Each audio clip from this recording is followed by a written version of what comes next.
दोस्तों आप लोगों ने टेक्नीशियन ग्रेड 3 का तो एग्जाम दे लिया है और उसके आंसर की भी आ गई है। अब जरा उसका रिजल्ट देख लेते हैं कि क्या रहा, आपका सिलेक्शन हो पाएगा या फिर नहीं हो पाएगा। अब बस आप ये देखते रहिए कि आप किस जोन में फिट बैठ रहे हैं। सबसे पहला नंबर आ रहा है अहमदाबाद जोन का। ठीक है, इसमें जो एवरेज मार्क्स बैठ रहे हैं वो बैठ रहे हैं 55.89। अगर इनके ऊपर आपके नंबर हैं, अब देखिए यहाँ पर टोटल बच्चे जो टोटल थे, ठीक है, वो तो ज़्यादा थे। फिलहाल यहाँ पर लगभग 90,000 प्लस बच्चों का डेटा है जिसके बाद ये एनालिसिस करा गया है।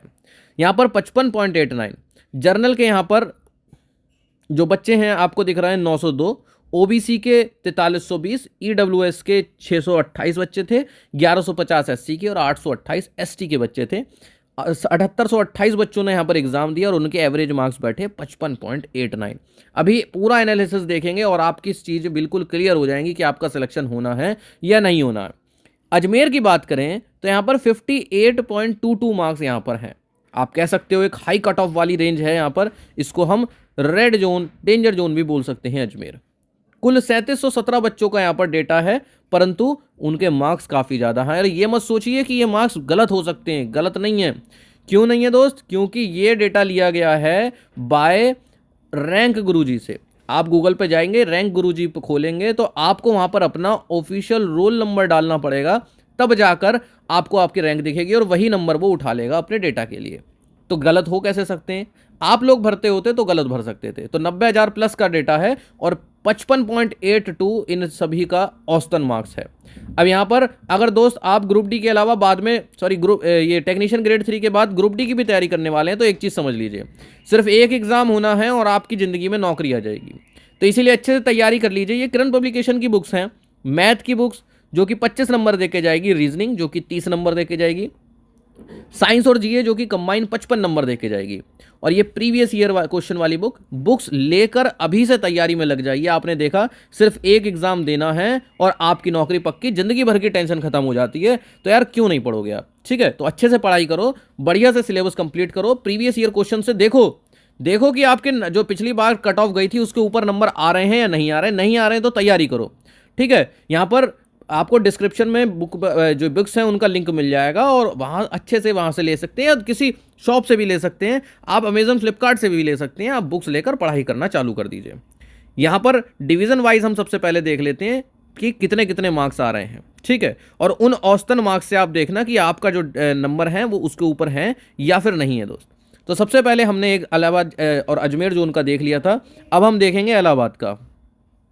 तो यहाँ आप देखते हैं हमने अहमदाबाद और अजमेर देख लिए थे। इलाहाबाद की भी कट ऑफ हाई है अजमेर की तरह, ये भी रेड जोन में है दोस्त। 58.89 की यहाँ पर कट ऑफ गई।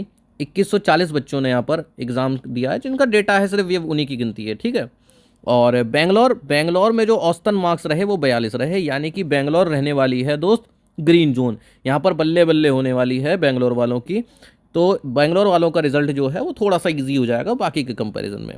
भोपाल फिर से एकदम से क्या बन के आई? Red zone. 58 प्लस के ऊपर यहाँ पर औसतन मार्क्स आ रहे हैं, तो यहाँ पर भी जो कट ऑफ है वो हाई रहने वाली है। भुवनेश्वर को हम ग्रीन में ही रख सकते हैं क्योंकि 51 नंबर है, तो 50% मार्क्स यार ज़्यादा नहीं होते हैं, 50% के आसपास। तो भुवनेश्वर को हम क्या रखेंगे? ग्रीन जोन में रखेंगे। परंतु बिलासपुर भी देखिए 57 नंबर के ऊपर है। चंडीगढ़ अपने नाम के अनुरूप इस बार चंडीगढ़ ने परफॉर्म नहीं किया, वरना चंडीगढ़ यार हर बार डेंजर जोन रहती है। चंडीगढ़ में आप देखिए जो एवरेज मार्क्स हैं वो 53 है। चेन्नई के 52 नंबर एवरेज मार्क्स हैं, पर यहाँ पर गोरखपुर 58 नंबर के ऊपर बैठ रहा है। तो आप देख सकते हैं कि आप इनमें से किस जोन में आ रहे हो दोस्त, डेंजर में हो कि भाई सेफ में हो। इसके बाद नंबर आता है दोस्त गुवाहाटी का, और गुवाहाटी भी कोई कम नहीं है, लगभग 57 नंबर को टच कर रही है। जम्मू को हम बीच का कह सकते हैं, ना कट कम में और ना ज़्यादा में। पर यहाँ पर सबसे खतरनाक बन के आई है कोलकाता में बच्चे भी ज़्यादा, ऊपर से कट ऑफ भी ज़्यादा। मालदा भी यहाँ पर ऊपर है, जबकि मुंबई यहाँ पर ग्रीन जोन बन के आई है। भले ही वहाँ पर पानी ज़्यादा हो, ब्लू सिटी कह लो, पर वो ग्रीन बन के आई है। पर यहाँ पर सबसे ज़्यादा खतरनाक निकल के आ रही हैं मुजफ्फरपुर और पटना और रांची, क्योंकि ये तीनों ऐसी जगह पर हैं जहाँ पर सरकारी नौकरी की बहुत ज़्यादा तैयारी करी जाती है। 60 नंबर के ऊपर इन तीनों के एवरेज मार्क्स बैठ रहे हैं दोस्त। वहीं बात करें सिकंदराबाद, तो सिकंदराबाद है यहाँ पर 53 नंबर के साथ ग्रीन, और सिलीगुड़ी की बल्ले बल्ले। बल्ले बल्ले भाई सिलीगुड़ी की, साथ साथ त्रिवेंद्रपुरम भी बल्ले बल्ले कर लो भाई। 50 नंबर के आसपास कट ऑफ जा रही हैं, 50 नंबर के आसपास। और टॉप अगर स्टूडेंट्स की बात करें जिनके एक्चुअल में बहुत ज़्यादा मार्क्स आए हैं, तो ये देखिए रोल नंबर प्राइवेसी के साथ 57 नंबर, 96 नंबर, 95 नंबर, 93 नंबर, ये हैं दोस्त हमारे टॉपर्स के नंबर। ठीक है, तो बहुत अच्छे अच्छे बच्चे यहाँ पर, ब्रिलियंट बच्चे रहते हैं। ठीक, और एक 30। अब अगर बात करें अहमदाबाद की, वैसे आपको इतने की ज़रूरत नहीं पड़ेगी कि कितने परसेंट के कितने ऊपर से नंबर आ रहे हैं। ठीक है, हम बस ये देखते हैं अब दोस्त कि किस शिफ्ट में कौन से कितने नंबर थे। आप अपनी शिफ्ट देख लीजिए, याद कर लीजिए आपका कौन सा एग्जाम था, और उस शिफ्ट में अब आप देखेंगे कि आपका नॉर्मलाइजेशन कितना होना है। सपोज आपने देख लिया कि अब आपके चेन्नई से थे और आपके जो एवरेज मार्क्स हैं वो 45 हैं, मतलब आपके जो मार्क्स हैं वो 45 हैं, पर क्या पता जो आपकी शिफ्ट रही हो वो कठिन रही हो, तो आपको नॉर्मलाइजेशन का फायदा मिलेगा। इसलिए यहां पर ध्यान से देखना, डिवीजन आप देख चुके, आपने वहां पर एवरेज मार्क्स नोट कर लिए, अब अपने मार्क्स आप साइड में नोट कर लीजिए।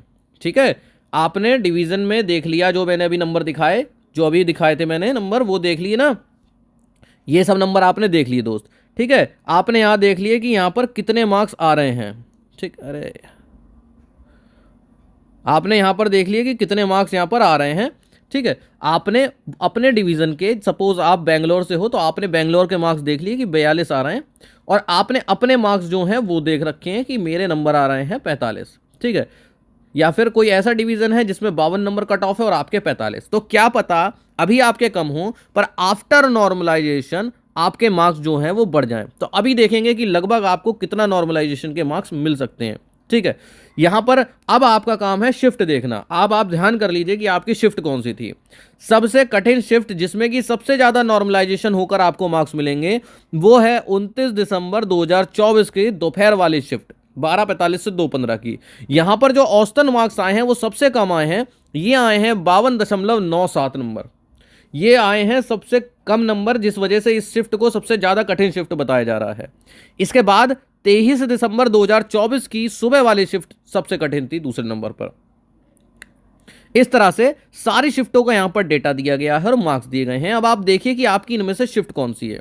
अगर इनमें से नहीं है तो फिर इनमें से देखिए। ठीक है, तो एक ना एक शिफ्ट तो आपकी बैठेगी इनमें से। अब सपोज आप ये देखिए कि नॉर्मलाइजेशन होना कितना है।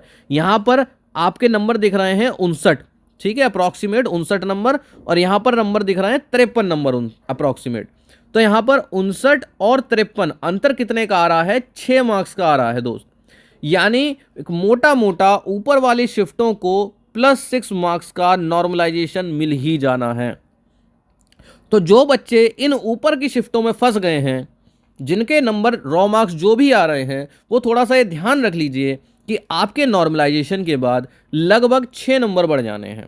ठीक है, तो ये घबराने वाली बात नहीं है कि मेरे रॉ मार्क्स कम आ रहे हैं। अगर आप उसके आसपास भी हैं तो आप ये देखिए कि आपकी शिफ्ट कौन सी है। अगर आप ये ग्रीन वाली शिफ्ट में हैं तो फिर आप ये समझ के चलिए कि आपका मुश्किल से एक आध नंबर का नॉर्मलाइजेशन हो गया तो हो गया, अदरवाइज आपका नॉर्मलाइजेशन नहीं होगा। तो जो आपके मार्क्स आए हैं वही मार्क्स आपके फाइनल रहेंगे लगभग।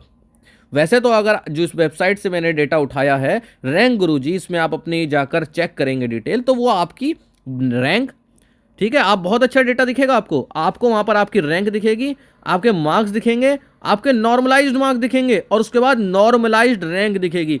भाई ये बताओ, अभी आपके 50 नंबर है, नॉर्मलाइजेशन के बाद 58 हो गए, तो अब आपकी रैंक चेंज हो गई ना। इसलिए कह रहा हूं वहां पर आप देखेंगे तो बहुत अच्छा आपको डेटा मिलेगा।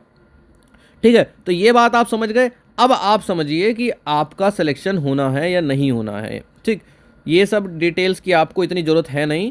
ठीक, फिर भी अगर आप देखना चाहें तो आप जब वेबसाइट खोलेंगे तो वहाँ पर टेलीग्राम का चैनल का लिंक आ रहा होगा एक, ठीक है, रैंक गुरुजी का, और उनके चैनल पर आपको डेटा मिल जाएगा।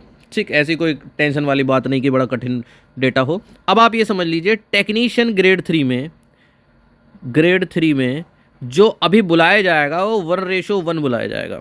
ठीक, यानी कि क्योंकि इसका जो मेडिकल है दोस्त वो बहुत कठिन तो होता नहीं है, और जो इसका डीवी है वो भी बहुत कठिन नहीं होता है।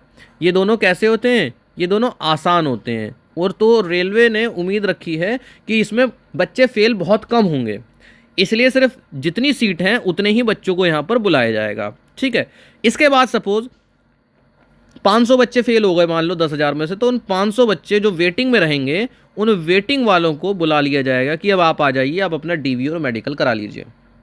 इस तरह से सीटें भरी जाएंगी। ठीक, तो अब आपको क्या करना है, अगर आपके मार्क्स एवरेज मार्क्स से ज़्यादा हैं, ठीक है, तो फिर क्या कर लीजिए, आप अपने कम से कम डॉक्यूमेंट्स कंप्लीट करके रख लीजिए।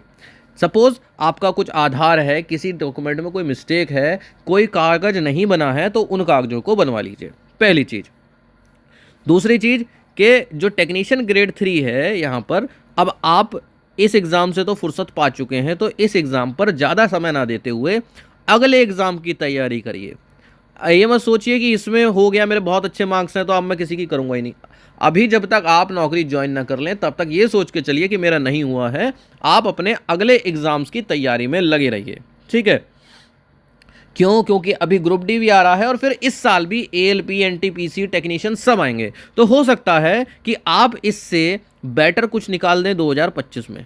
ठीक है, इसलिए मैं कह रहा हूं कि तैयारी में लग जाइए आगे की। और मैंने आपको सारा मार्क्स का फंडा बता ही दिया है। और ग्रुप डी में अगर आप एलिजिबल हैं तो ग्रुप डी के लिए ये बुक्स ले लीजिएगा, बहुत अच्छी बुक्स हैं। कम से कम अब आपने टेक्नीशियन ग्रेड 3 में इन बुक्स से तैयारी अगर कर ली हो, या जिन भी बुक से कर ली हो, तो प्रीवियस ईयर क्वेश्चन वाली बुक लेकर ग्रुप डी के पिछली बार के पेपर लगाने चालू कर दो, जिससे कि आपको पता चले कि ग्रुप डी में आपके कितने मार्क्स आ रहे हैं। जो बच्चे भी 10वीं पास हैं, ऊपर के कुछ भी हों, वो सब ग्रुप डी के लिए एलिजिबल हैं। ठीक है, यहाँ पर शिफ्ट वाइज मतलब हर जोन का सारा डेटा है। जिस डेटा की आपको जरूरत थी वो मैंने आपको दिखाया दोस्त। ठीक है, मैंने आपको शिफ्ट वाइज डेटा दिखाया, ठीक, जिससे कि आप पता लगा पाओ कि आपकी शिफ्ट कौन सी थी और आपके कितने मार्क्स नॉर्मलाइज होंगे, और नॉर्मलाइजेशन के बाद आपके मार्क्स एवरेज मार्क्स के कितने ऊपर बैठ रहे हैं, जिससे कि आपको पता चल जाए कि हाँ भाई मेरे मार्क्स सही हैं। क्योंकि बच्चे कंफ्यूज रहते हैं, वो डरे रहते हैं कि यार मेरे मार्क्स मुझे कम लग रहे हैं, पर आपके कम नहीं होंगे। अगर आप 60 प्लस हैं, ठीक है, 65 प्लस नंबर हैं, तो आपके बहुत सही मार्क्स हैं वो।